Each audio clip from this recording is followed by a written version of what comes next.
सुल्तान बहुत ही अदलो इंसाफ करने वाला था और सुल्तान के कानून में गरीब और अमीर में कोई फर्क नहीं था।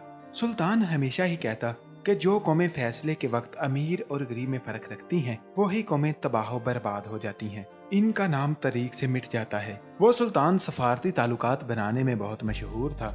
अक्सर औकात इस मुल्क में दूसरे मुल्क के सुल्तान दौरे पर आते और इसे बहुत सारे तोहफे दे जाते और रुखसती के वक्त वो सुल्तान भी इनको बहुत सारे तोहफे देकर अलविदा करता था। इस सुल्तान की एक बहुत ही खूबसूरत और हसीनो जमीन मलका थी। मलका की खूबसूरती पागल कर देने वाली थी। तो तमाम दरबारी मलका की खूबसूरती के आशिक थे। सुल्तान मुअज्जम का एक बहुत ही खूबसूरत और हसीनो जमील वजीर था। वजीर अपनी अक्लमंदी में अपनी मिसाल आप था। सुल्तान मुअज्जम मुल्क के अहम अमूर पर भी इनसे राय जरूर लेते थे। एक दफा पड़ोसी मुल्क का सुल्तान इस मुल्क के दौरे पर आया। चंद दिन गुजरने के बाद जब वो रुखसत होने लगा तो इसने सुल्तान मुअज्जम को तोहफे के तौर पर एक तोता दिया और कहा कि ये तोता कोई आम तोता नहीं बल्कि शाही तोता है। ये तोता महल में होने वाली तमाम साजिशों के बारे में बताएगा, लेकिन एक बात याद रखना कि कभी भी गलत फहमी में आकर इस तोते को नुकसान नहीं पहुंचाना।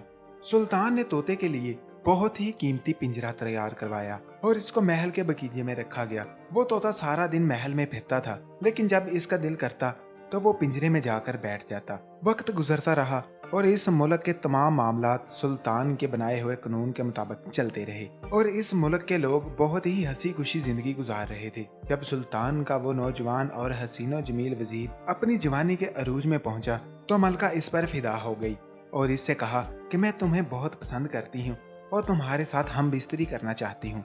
वो वजीर बहुत ही शरीफ और अक्लमंद था, इसलिए इसने कहा कि मैं अपने सुल्तान के साथ गद्दारी नहीं कर सकता, आप मुझे जाने दें।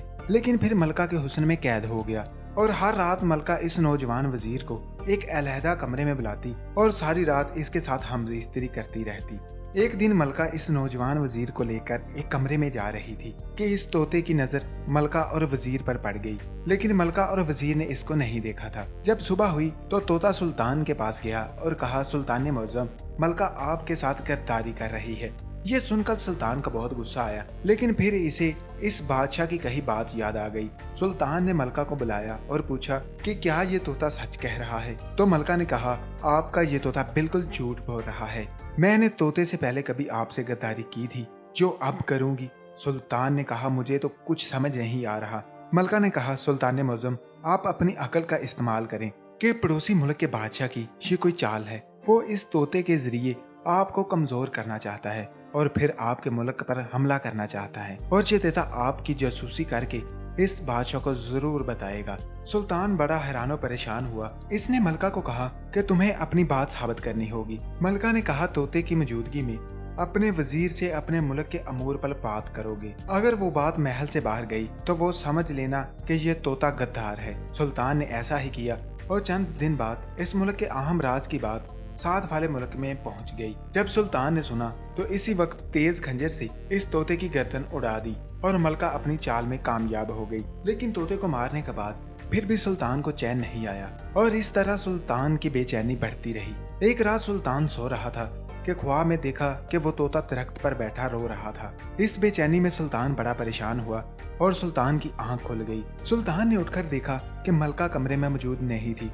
चलते चलते सुल्तान इस कमरे के पास से गुजरा तो मलका वजीर के साथ हम बिस्तरी करने में मसरूफ थी। ये देखकर सुल्तान वहीं घुटने टेक कर बैठ गया और कहा कि मैं औरत के शर से नहीं बच सका। मैंने सिर्फ इस तोते की वजह से अपने पड़ोसी मुल्क के दोस्त को नहीं खोया, बल्कि अपने बड़े कीमती तोते को भी खोया है जो मेरा सबसे वफादार था। सुल्तान ने इसी वक्त मलका और वजीर को तमाम राया के सामने संसार कर दिया। लेकिन संसार करने से पहले सुल्तान ने इनसे पूछा कि वो राज की बात महल से कैसे बाहर गई थी। तो वजीर ने कहा, सुल्तान मुअज्जम, मैंने मलका के कहने पर वो बात महल से बाहर पहुंचाई थी और फिर संसार कर देने के बाद इन दोनों की लाशें महल के बड़े दरवाजे पर 15 दिनों तक लटकती